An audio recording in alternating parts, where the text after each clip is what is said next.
Hello everybody, Selbi here again, and welcome to episode 3. First off, as you may already hear, I finally got myself a pop filter.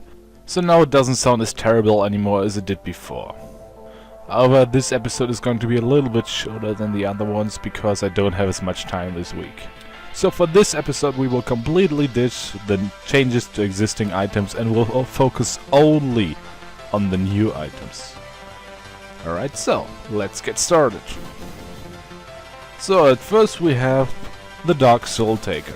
And one thing right from the beginning, for this episode I used new community created models to replace new items. This means the weapon names are taken straight from the original model name and may have absolutely nothing to do with the actual item. So let's get started with the fail of the week. And for this fail of the week we have the Dark Soul Taker. And gentlemen, I'll give you the longest motherfucking item description you've ever seen in your life.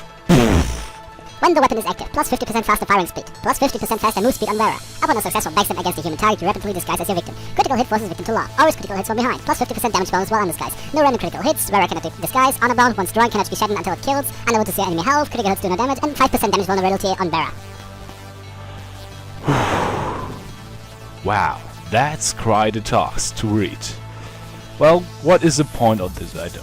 Well, it was inspired by the Holiday Punch for the Heavy. You know, the spy's main ability to kill people is by backstabbing them, so it makes sense to give the spy a similar weapon. Only problem, this entire thing works partially doesn't work at all, and fuck, it's just like a huge mess of items which are slapped in and simply ignored by the fucking game engine. Why does it do this? So you may ask now, if it doesn't work, why did I choose as fail of the week? This is actually a personal story. First out, I created the entire item, which alone already took like half an hour to find out. And then it took me another half hour to find a decent model. And eventually I picked the Dark Soul Taker. It's just that I wasted so much time on creating this item that it was just too much of a nuisance for me to just put it away. So that's why I picked it for fail of the week. Alright then, let me show you the few things it can do. First up, as you can see, I am moving faster as the arrow's speed, just a little bit. Then I do have the faster firing speed. But here already comes the first problem. It doesn't change any damage while undisguised.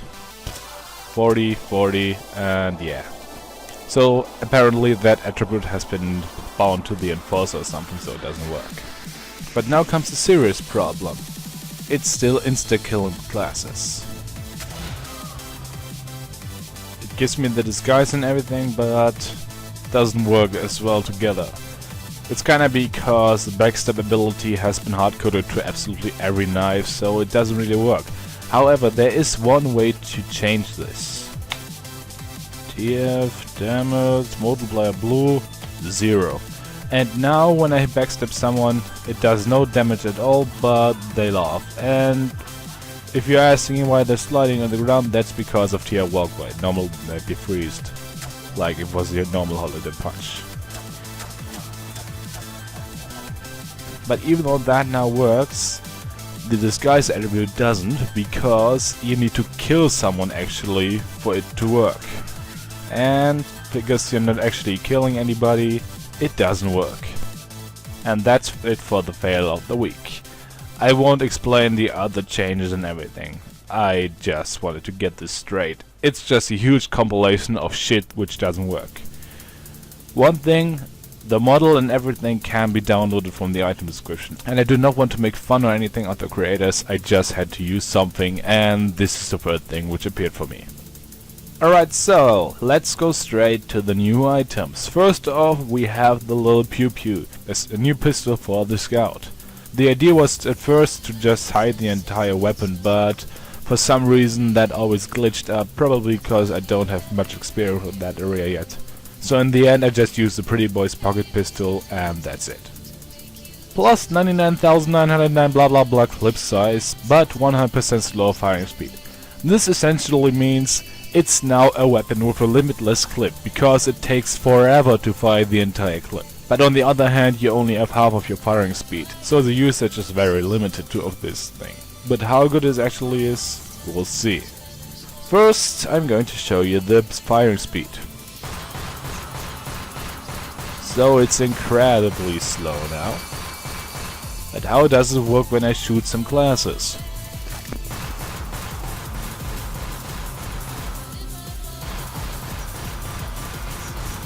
As you can see, as a weapon for killing people, it's absolutely terrible because of the extremely slow firing rate. But as a finisher weapon, it's very reliable because it always has full clip, and whenever you put it out you can be assured that it does have enough ammo to kill someone, and it's pretty much it. But the real question is infinite ammo balanced by the fact that it only shoots half as fast as before? I really don't know, so it'd be cool if you could share your opinion down in the comments. I think I'm having a little deja vu here, because we had this weapon already last week, the Mercy Killer. But when I created the item, I was a fucking idiot. Because I used the Righteous Bison and complained about how it uses a secondary slot and replaces a minigun and everything, but I completely forgot about the fact that there's still the Thompson, and that is the primary weapon. So I had a chance to recreate this entire weapon and use it on the Thompson, and now it works. As a reminder, it's basically like a Righteous Bison, only that it adds overcharge on hit and has some uninteresting penalties. So let's take a look how it works. Obviously the way the medic holds this weapon is completely retarded, but since there are no actual animations, there's only so much you can do. So let's take a look.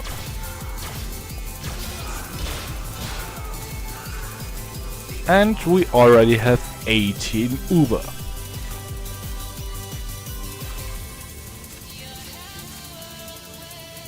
Next up we have a new shotgun for the heavy, a shotgun which is supposed to be used as Fat Scout.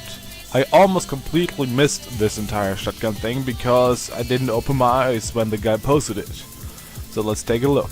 Plus 33% damage bonus, plus 50% faster firing speed, hold fire to load up to 3 rockets, release fire to unleash the barrage, minus 50% clip size, 30% slower reload time. So basically it's like a beggar's bazooka as a shotgun. The description there is of course not correct because this item attribute is originally only to be used with the beggar's bazooka, but it does work with shotguns just fine, so yeah. Let's take a look how it works by default. I hold down my mouse 1, it loads up to 3 shells, then I keep down my mouse 1 button, and then I look at someone and kill him in a fast barrage of shots. Obviously with that comes the downside that you can't just always shoot whenever you want. You have to wait like 1 second first and then can only shoot once, so you have to think ahead. But unlike the beggar's bazooka, you don't have to worry about overloading or something. You can use it whenever you want. You can preload the 3 shots and then use it whenever you feel like. This is obviously the best weapon ever for trolling enemy snipers. You can just walk around, find someone to shoot, and then boom. Before they even know what's going on, they're dead. Next up we have a new pistol for the engineer. A pistol which is absolutely terrible for combat, but useful for long range mobility. The Trailblazer. Plus 20% faster firing speed, 25% more accurate, and here comes the most important part, damage removes zappers. So you can now destroy spy zappers from a long range. But all that comes with a 30% damage penalty, minus 80% max secondary ammo on wearer, 40% longer weapon switch, and fires tracer rounds. Well, the last attribute is kinda working, kinda isn't, so, well, nothing really I can do. So let's see how it works. I have a sentry over there and I'm just waiting for these idiotic spies to zap it.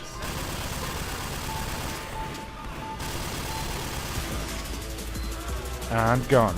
Obviously this takes some time, but it's still a much better option than running all the way to the sentry and whack it with your jack.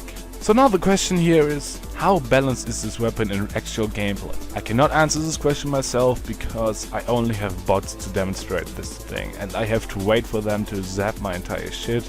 It'd be the same if I get some friend to play spy for me and then just zap the sentries whenever I ask him to. So in the end it doesn't really do a whole lot. So what do you think? Do you think this is balanced? Do you think this should absolutely stay out of game, or do you think this should get in games for engineers to have more ways to deal with spies? Leave your opinions down below. And now, since we're already at the engineer, let's look at another new wrench, the Spiteful Spine Cracker. Plus 10 metal regenerate every 5 seconds on Vera, but 40% explosion damage vulnerability on Vera. So this first attribute has been taken straight from MVN, and surprise surprise, it does work in normal gameplay as well.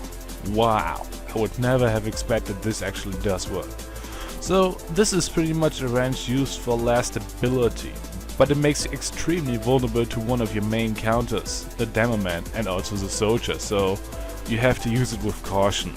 This is especially useful for ammo because ammo is not that expensive. And repairing this sentry all the time really takes a lot of metal out of your pocket. On the other hand, explosive damage will probably insta-kill now, even from a much longer range than before. At close range you will get insta-killed, so you have to be very careful. And for your main counter, the Demo Man, this is an even bigger problem, because his grenade launcher doesn't have any damage fall-offs, so a direct hit pipe will always kill you instantly, no matter at how far you are. And this is a big problem on the stick bomb as well, because the Demo Man can just kill you with the sticky bombs and then deal about the sentries while you're dead. So the upside, which is supposed to encourage less stability, is kinda balanced by the fact that your main counter is much stronger now against you. And with that we already come to the highlight of the week. Which class is gonna be this time? It's gonna be the Spy with a new Zapper, the Track Record. Plus 3 health regenerated per second for each active Zapper, but minus 25 max health on Vera, minus 50% Zapper damage penalty, and, although it's not listed here, minus 50% Zapper health penalty, so it can be destroyed in one hit. Apologies, the animations are broken in first person view, but the weapon itself is fully functional. And it's a real no-brainer really. I'd walk to the sentry at 1 health, zap it, and I get 3 health back every second. And because of the Zapper damage penalty, this is actually buffed a little bit even further, because since the weapon is active much longer, it gives you more health back.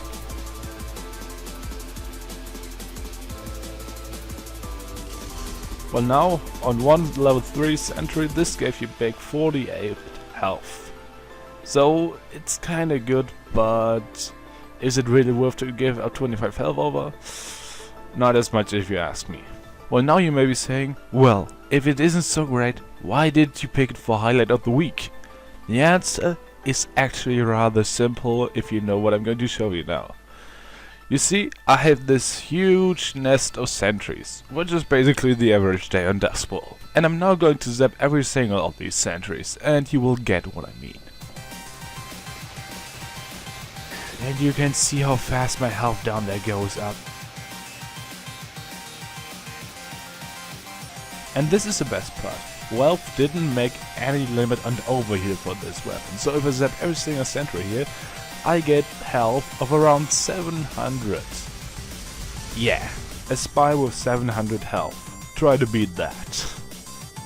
So that brings us to the end of this episode. I hope you all enjoyed it. And once again I apologize that this episode is so short and that I used pretty much only tier walkway for this episode. But really, I have no time this weekend and I didn't want to just skip this week. So I decided to make a short episode for this week. Alright then, I see you next week. I hope that you all submit many good ideas. Well, see you next week.